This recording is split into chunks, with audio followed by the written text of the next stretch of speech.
ये क्वेश्चन आप दो तरह से कर सकते हैं, मैं दोनों तरह से सिखाऊंगा। A B minus B C, A B B C ये लिख दिया। उसके बाद ये जो है B C minus C A, B C के नीचे ही बी सी को लिखना है। ये बी सी है ना यहाँ पर, इस वाले बी सी को बी सी के नीचे ही लिखेंगे। अब इससे पहले कोई निशान नहीं है तो प्लस का है, प्लस लगाओ, लगाना चाहो तो लगाओ या मत लगाओ, प्लस ही माना जाएगा। और इसके बाद ये जो सी ए है, सी ए उठा करके आगे लिख दो, माइनस सी ए।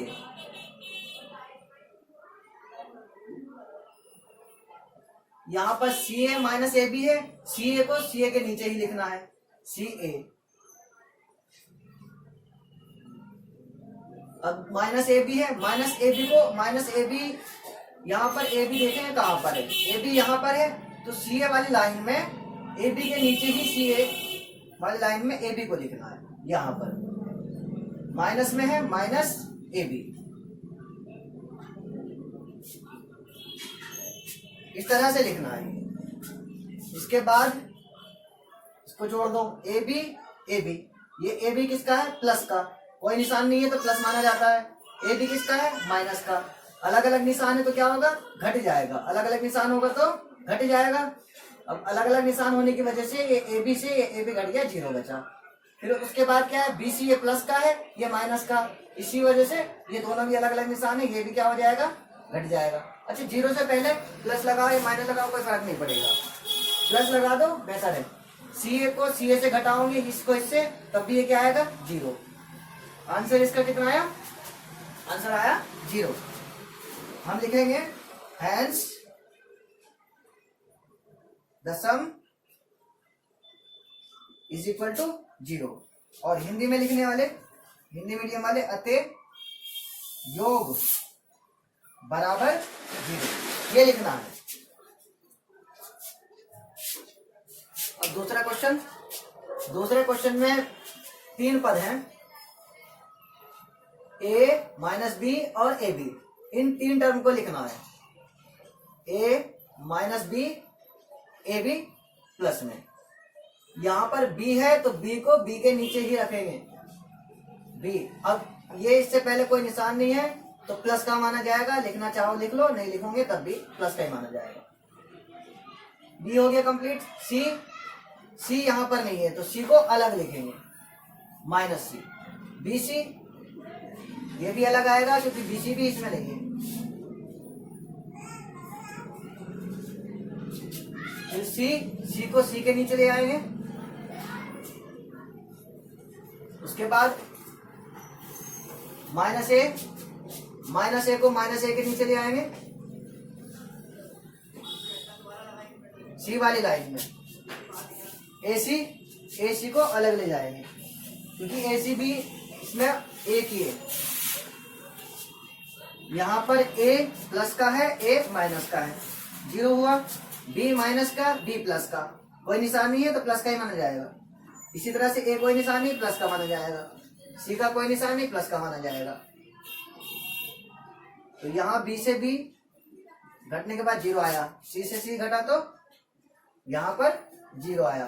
अब ये जो ए बी है, ए बी प्लस में है और सिंगल है, इसलिए प्लस में ए बी यहाँ लिख देंगे। बी सी प्लस में है, सिंगल है, इसलिए बी सी लिख देंगे। यहाँ पर ए सी है और ये भी ए सी प्लस में है, ये वाला प्लस ए सी लिख देंगे।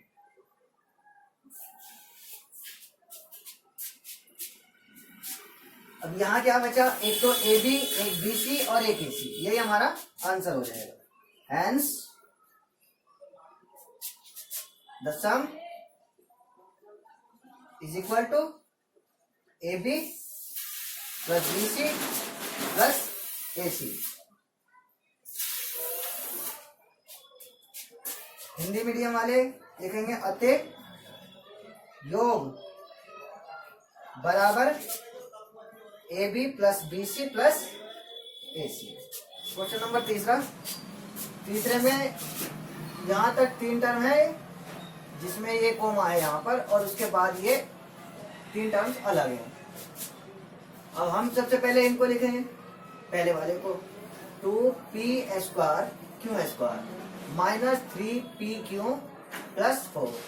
अब यहाँ पर पी स्क्वायर क्यू स्क्वायर है, पी स्क्वायर क्यू स्क्वायर वाला अगले वाले के अंदर यहाँ पर ये आ रहा है, इसको हम इसके नीचे लिखेंगे, इसी के नीचे माइनस में है -3।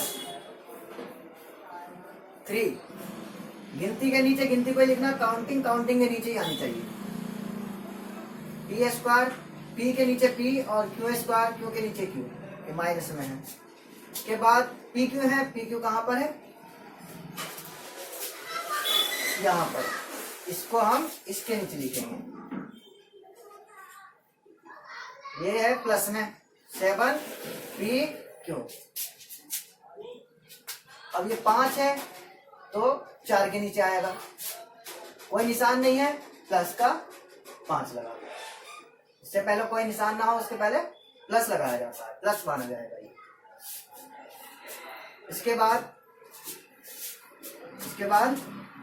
ये माइनस में 3 है, ये प्लस में 2 है, कोई निशान नहीं तो प्लस में है। बड़ा कौन सा नंबर है, 3 बड़ा है 2 से, 2 नंबर छोटा है, 3 2 से बड़ा है। अब बड़े पर जो पहले निशान है उस निशान को लिया जाएगा, फिर 3 में से 2 जाएगा। अलग अलग निशान है, एक प्लस का है एक माइनस का है, अलग अलग निशान होता है तो घट जाएगा, अलग अलग निशान हो घट जाएगा। ये प्लस का है ये माइनस का है, 3 में से 2 गया, 1 बचा। 1 लिखने की जरूरत नहीं है, 1 से 100 की भी गुना करोगे 100 ही आएगा, या 1 से पी की गुना करोगे पी आएगा, इसलिए 1 नहीं लिखेंगे, सीधा पी स्क्वायर क्यू स्क्वायर लिखा जाएगा। क्योंकि अगर हमने यहाँ पर माइनस में 1 लिखा भी तो 1 पी स्क्वायर क्यू स्क्वायर से मल्टीप्लाई कराएंगे, हम पी स्क्वायर क्यू स्क्वायर से मल्टीप्लाई कराएंगे, फिर से पी स्क्वायर क्यू स्क्वायर आ जाएगा माइनस, सीधा हम क्या लिखेंगे minus P square Q square. यहाँ पर 7 और 3 में बड़ा कौन सा है नंबर, 7। 7 प्लस का है इसलिए प्लस आएगा। अलग अलग निशान माइनस और प्लस, अलग अलग निशान है। 7 में से 3 जाएगा, 7 में से 3 जाएगा, 4 बचेगा। ठीक क्यों, यहाँ पर 5 और 4 दोनों प्लस के हैं, दोनों प्लस के हैं यहाँ पर, इसलिए 5 और 4 जुड़ जाएंगे 9। सेम निशान हो तो निशान तो वही रहेगा, प्लस के हैं तो प्लस का रहेगा, अगर माइनस के होते माइनस का रहता। सेम निशान होते हैं तो जुड़ जाता है, 5 और 4 दोनों जुड़ करके 9 आ गया। ये answer, hence the sum is equal to minus P square Q square plus का 4 पी क्यू प्लस 9। अब 9 को जरा ठीक से लिख लेते हैं, ठीक की तरह क्यों की तरह लगता है हिंदी मीडियम वाले। अतः योग बराबर P square Q square plus 4 P Q plus में, समझ में आ गया होगा क्वेश्चन।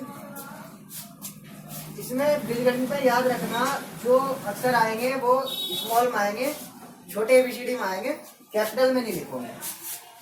यहाँ पर एल स्क्वायर एम स्क्वायर है, L square plus M square, M square M square के नीचे लिखेंगे, प्लस में कोई निशान नहीं है पहले, इसलिए किस में आएगा प्लस में, कोई निशान नहीं है तो प्लस में आएगा एम स्क्वायर।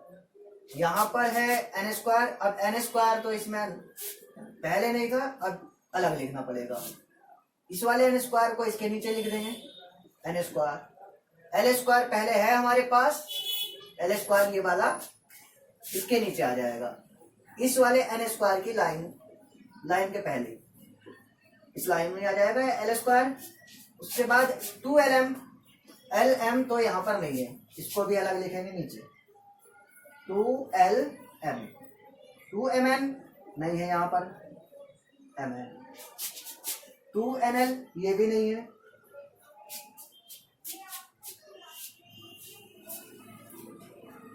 अब यहाँ एल स्क्वायर, एक यहाँ पर एल स्क्वायर है, एक यहाँ पर एल स्क्वायर है, कितने एल स्क्वायर हो गए 2, तो क्या लिखेंगे 2 एल स्क्वायर, 2 हो गए।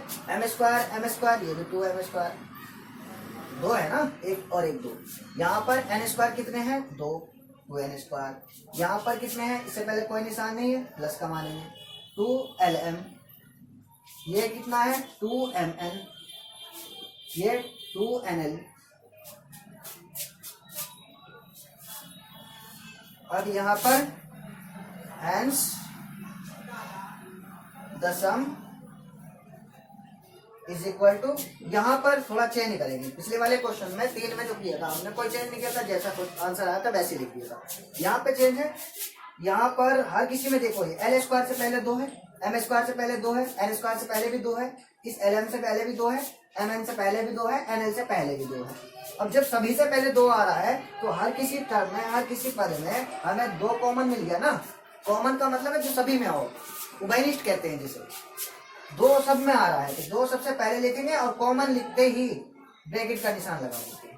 उसके बाद भाग करके अंदर लिखते हैं, यानी जो 2l स्क्वायर था, 2l स्क्वायर था ये वाला, इसमें l स्क्वायर से पहले जो 2 था वो तो आ गया हमारे बाहर, अंदर हम 2 को नहीं लिखेंगे, l स्क्वायर। फिर उसके बाद क्या है, प्लस, निशान पे ध्यान देना, निशान जरूर लगाना है। एम स्क्वायर से पहले 2 है, 2 तो हमने बाहर लिख दिया, यानी कि 2 से 2 की भाग करी, 2 कर गया, एम स्क्वायर बचा। यहाँ पर फिर 2 तो बाहर लिख दिया, 2 नहीं लिखेंगे, जो कॉमन ले लिया उसको लिखना ही नहीं है, बाकी छोड़ के जो बचा वो लिखना है, एन स्क्वायर। यहाँ पर भी 2 नहीं लिखेंगे, एल एम। यहाँ पर भी 2 नहीं लिखना है, एम एन। यहाँ पर भी 2 नहीं लिखना है, एन एल। ये कंप्लीट। पहले क्वेश्चन में 4 ही थे, चारों कंप्लीट हो गए। अब ये जो तरीका मैंने कराया है, इस तरीके से करना चाहो कर लो, लेकिन अगर 9th में जाओ या 10th में तो उसमें क्वेश्चन बड़े क्वेश्चन होते हैं और उसमें जोड़ने के लिए 1-2 लाइन ही आती है। अब जोड़ने के लिए अलग से उठा करके इस तरह से जोड़ करके फिर उस क्वेश्चन के अंदर थोड़ी ना इनपुट करोगे उसको, इसलिए ये तरीका तुम्हारे आगे काम नहीं आएगा। अब इसके बाद इन्हीं क्वेश्चन को जो 4 क्वेश्चन मैंने कराए हैं, इन्हीं को मैं उस तरह से कराऊंगा डायरेक्ट करने के तरीके से, जो तुम्हारे 9th और 10th में भी हेल्पफुल होंगी। इसलिए बेहतर ये कि उस तरीके से प्रैक्टिस ज्यादा करना। बाकी मैंने सिखा दिया है, जो 8th क्लास में जैसे तुम्हें इजी लगे वैसे करो लो, कोई दिक्कत नहीं है। लेकिन जो इसके बाद में वीडियो जो डायरेक्ट वाली बनाऊंगा उसकी जरूर प्रैक्टिस कर लेना।